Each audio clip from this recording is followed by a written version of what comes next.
Maithili express की शानदार प्रस्तुति। राज के बेटा तोरा घर घुसतो डीजे मनीष रक्सौल।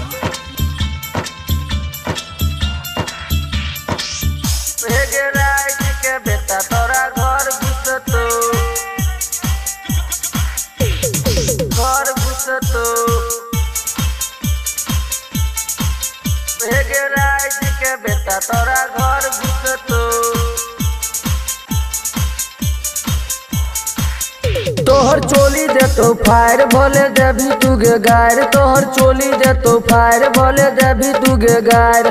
घर के फटकी हटा के घुसतो हे गे राय जी के बेटा तोरा घर घुसतो, हे गे राय जी के बेटा तोरा घर घुसतो।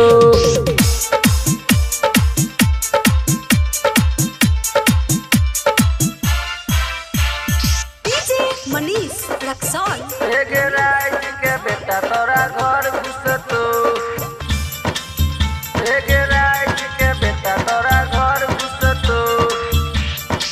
भले तू केस कर थाना, डरे छे राजी से जमाना। गाँव के सदस्य छीन रहबा ले तो ने एक्शन गे थाना। तोहर चोली दे तो फायर बोले देवी तुगे गायर, तोहर चोली दे तो फायर बोले देवी तुगे गायर।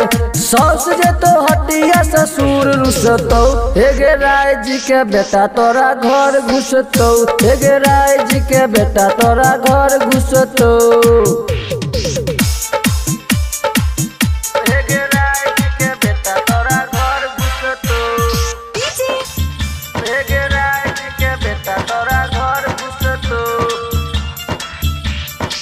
केकरो मरद के ना जैते छोड़ के बाहर कमाबे। साँझ पड़त कोनो छौरा एंगना हमारा न आबे। तू तो लुट गेलही सब जान गेलो रिहो छोरा रोशना पहचान गेलो। कृष्ण के सवा सोर के लको हे गे राय जी के बेटा तोरा घर घुसलो, हे गे राय जी के बेटा तोरा घर घुसलो।